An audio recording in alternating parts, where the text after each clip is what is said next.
ये ठोस अवस्था का जो पार्ट 5 है, इसमें आपको क्रिस्टल दोष पूरी तरह से क्लियर हो जाएगा, तो आप बने रहिए। और जो चारों भाग हैं उनका जो आपको लिंक है वो डिस्क्रिप्शन बॉक्स में मिल जाएगा। तो ये पूरा पार्ट खत्म नहीं होने वाला है, सिर्फ 2 भाग और आ सकते हैं इसके। तो चलिए आज स्टार्ट करते हैं। आप क्रिस्टल दोष आपको पढ़ाना स्टार्ट करते हैं। देखिए क्रिस्टल दोष होता क्या है। एक क्रिस्टलीय पदार्थ में एक बिंदु अथवा एक परमाणु के चारों ओर की आदर्श व्यवस्था में अनियमितता अथवा विचलन बिंदु दोष होते हैं, जबकि जालक बिंदुओं की पूर्ण पंक्ति योग की आदर्श व्यवस्था में अनियमितता अथवा विचलन रेखीय दोष होता है। इस अनियमितता को क्रिस्टल दोष कहते हैं। मतलब एक क्रिस्टल जालक है, उसमें जो उनकी जो आदर्श व्यवस्था है उसमें जो विचलन या अनियमित रूप से जो जो कुछ भी रखा हो उसे आप क्रिस्टल दोष कह सकते हैं। देखिए बिंदु दोषों के प्रकार। बिंदु दोष ये 3 प्रकार के होते हैं।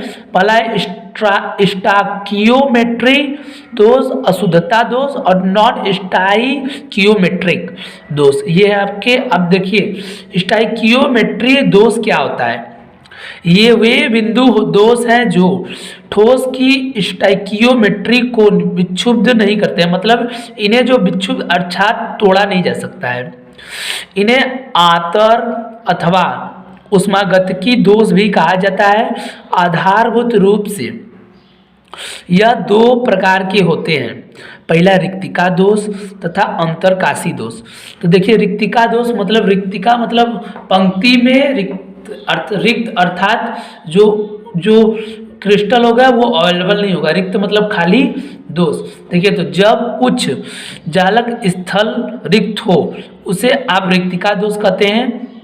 इनमें घनत्व घटता है। देखिए घनत्व का जो परिभाषा होता है, मान लीजिए देखिए फिगर देखिए पहले, मान लीजिए ये एक क्रिस्टल बना हुआ है, इसमें देखिए ये बिंदु और ये बिंदु खाली है, तो यहाँ पर रिक्त स्थान है, तो यहाँ पर रिक्तिका दोष उत्पन्न हुआ है।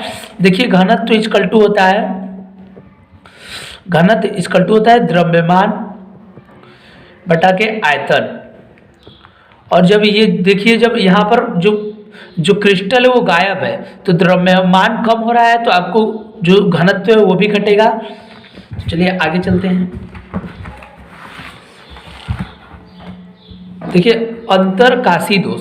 अंतरकाशी दोष मतलब अंतर मतलब अंदर की तरफ उत्पन्न, अंतर की तरफ जो भाग है वो ज़्यादा होंगे।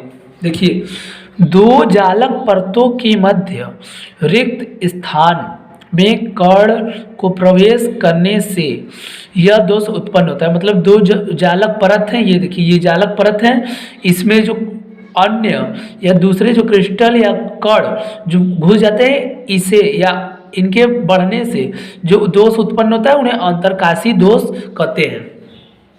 देखिए जब इसमें देखिए ये आएंगे ये और ये बढ़ेंगे तो इनका द्रव्यमान बढ़ेगा। तो देखिए घनत्व इक्वल टू होता है, घनत्व इक्वल टू आपको मास अपॉन वॉल्यूम होता है। देखिए जब मास बढ़ रहा है, जब द्रव्यमान बढ़ रहा है तो घनत्व भी बढ़ेगा। तो घनत्व में वृद्धि होता है क्योंकि द्रव्यमान दूसरे कणों के आने से बढ़ जाता है। वही बात। अब देखिए फ्रैंकल डिफेक्ट्स क्या होता है, फ्रैंकल दोष क्या होता है। देखिए यह आयनिक क्रिस्टल में पाए जाते हैं। आयनिक क्रिस्टल देखिए वे होते हैं जिसमें धन आयन तथा ऋण आयन दोनों पाए जाते हैं, उन्हें आयनिक क्रिस्टल कहते हैं। देखिए उन आयनिक क्रिस्टल में जिसमें धन आयन छोटा होता है। देखिए एक क्रिस्टल है जिसमें धन आयन ऋण आयन है, और जो धन आयन है वो ऋण आयन से छोटा होता है। तो ये देखिए इसमें छोटा है। अब देखिए Frenkel defects equal to vacancy. देखिए अर्थात देखिए इसका जो ये रिक्तिका दोष है और जो आपको अंतरकाशी दोष है, यहाँ पर देखिए इसे हिंदी में लिख देते हैं रिक्तिका दोष और ये देखिए अंतरकाशी दोष। इन दोनों के मिलने से ये दोनों डिफेक्ट्स से ही फ्रैंकल दोष कहते हैं। मतलब देखिए ये देखिए क्रिस्टल है जिसमें एक पहली लाइन में देखिए एक जो क्रिस्टल है धन आयन का वो गायब है, और ये देखिए यहाँ पर एक धन आयन का जो क्रिस्टल है वो बढ़ गया है। तो देखिए जो गायब है उससे रिक्तिका दोष उत्पन्न हुआ, और आने से यहाँ पर अंतरकाशी दोष उत्पन्न हुआ। तो इन दोनों को सम्मिलित रूप से फ्रैंकल डिफेक्ट्स या फ्रैंकल दोष कहते हैं। घनत्व तो नहीं बदलता है, क्योंकि देखिए समान रूप से जितना जितना धन आयन गायब होगा वही दूसरे लाइन में उतने रूप से आ जाएगा। तो इसमें इसका स्थायित्व तो घटता है लेकिन इसका घनत्व तो नहीं घटता है। देखिए इसके उदाहरण हैं zinc sulphide, silver chloride, silver bromide या देखिए सिल्वर आयोडाइड। अब आइए शॉर्टकी दोष देखते हैं, शॉर्टकी डिफेक्ट्स क्या होते हैं। आयनिक क्रिस्टल में पाया जाता है, ये भी आयनिक क्रिस्टल में पाया जाता है। देखिए आयनिक क्रिस्टल वे होते हैं जिसमें धन आयन तथा ऋण आयन दोनों उत्पन्न होते हैं। उन आयनिक क्रिस्टल में जिसमें धन आयन लगभग बराबर होता है, मतलब जो फ्रैंकल डिफेक्ट था उसमें छोटे थे धन आयन, लेकिन इसमें जो धन आयन और ऋण आयन है इक्वल है। तो देखिए ये पूरा है। इसमें देखिए जो रिक्तिका इसमें जो ऋण आयन गायब है, समान मात्रा में आपको धन आयन और ऋण आयन गायब दिखाई देंगे। तो देखिए तो धन आयन यहाँ पे गायब है और ये देखिए ये जो यहाँ पर मान लीजिए एक रिक्तिका दोष है, ये ऋण आयन आपको गायब हो गया। तो यही होता है आपका शॉर्टकी दोष, समान मात्रा में धन आयन व ऋण आयन दोनों अनुपस्थित होते हैं, अनुपस्थित होते हैं। देखिए तो अब जब दोनों गायब रहेंगे तो यहाँ पर द्रव्यमान तो घटेगा ही, द्रव्यमान घटेगा तो आपका घनत्व भी घट जाएगा। और जो स्थायित्व है, देखिए किसी चीज से कोई चीज निकालने पर उसकी स्थायित्वता बढ़ती है। तो जो आपको यहाँ पर समान रूप से धन आयन और ऋण आयन घटेंगे तो यहाँ पर आपका स्थायित्व बढ़ेगा। इसके जो एग्जाम्पल है देखिए NaCl, KCl और CaCl और AgBr। तो देखिए AgBr दोनों में है, चलिए AgBr दोनों में है तो इसको आप बोथ कर सकते हैं। देखिए आगे क्वेश्चन भी मैं लिखवाया हूँ नोट में या क्वेश्चन होगा। देखिए पहले फ्रैंकल डिफेक्ट तथा शॉर्टकी दोष में अंतर क्या होता है ये आपको देखना है। देखिए तो चलिए देखते हैं। देखिए फ्रैंकल दोष क्या होता है। फ्रैंकल दोष में धन आयन छोटा होता है और देखिए इस दोष में उस क्रिस्टल में जिसमें धन आयन और ऋण आयन लगभग एक बराबर होते हैं। देखिए धन आयन अंतरकाशी भाग में हो जाता है और धन आयन और ऋण आयन गायब होते हैं। दूसरा घनत्व परिवर्तित होता है और घनत्व घटता है। इन दोनों में ये तीन अंतर है, आपको पेपर में अगर आएगा तो लिख दीजिएगा। तो देखिए आगे AgBr में पाया जाता है फ्रैंकल दोष, शॉर्टकी दोष दोनों। तो देखिए AgBr यहाँ पर भी है और आपको फ्रैंकल जो दोष है उसमें भी AgBr दोनों में पाया जाता है। तो ये दोनों है। चलिए अशुद्धता दोष क्या होता है।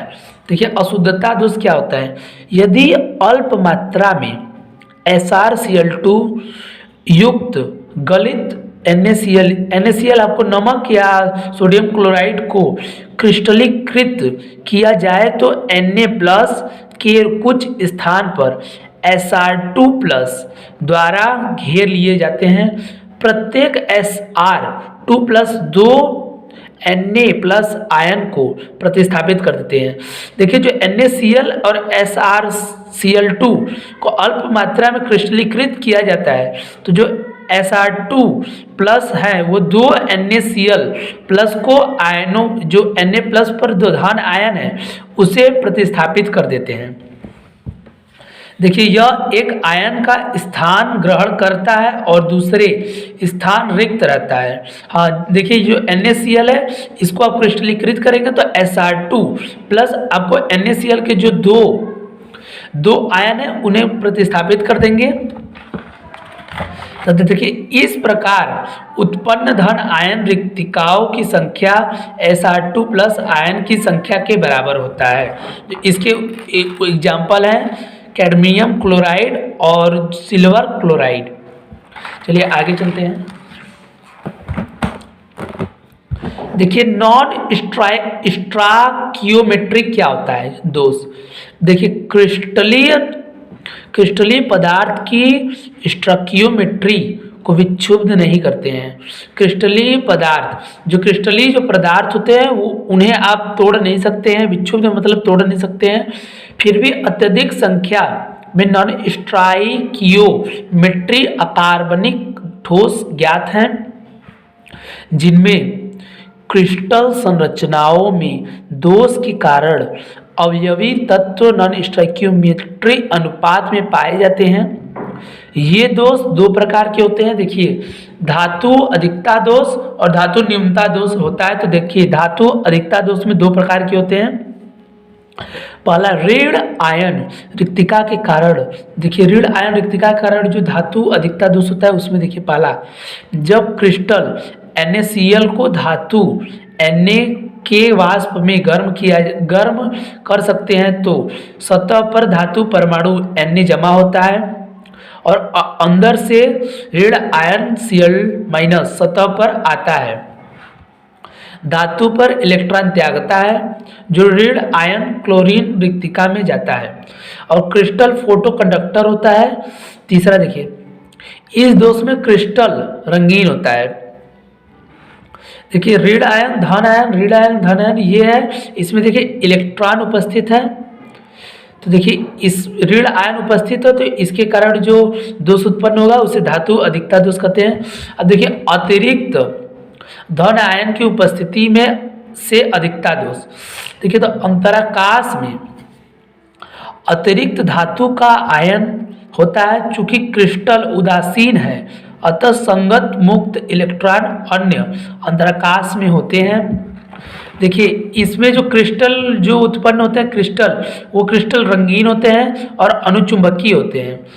और देखिए इसका जो एग्जाम्पल है वो देखिए ZnO अर्थात जिंक ऑक्साइड को आप गर्म करेंगे तो ये Zn+ और O2 नवजात जो O2 है, O2 का हाफ और देखिए ये 2 इलेक्ट्रॉन मुक्त हो जाएगा और Zn+ अंतराकाश में गर्म करने पर पीला हो जाता है। देखिए आगे चलते हैं।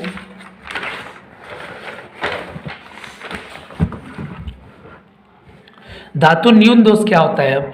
यह दोष उन धातु यौगिकों में पाया जाता है जिसमें धातु परिवर्ती संयोजकता प्रदर्शित करता है।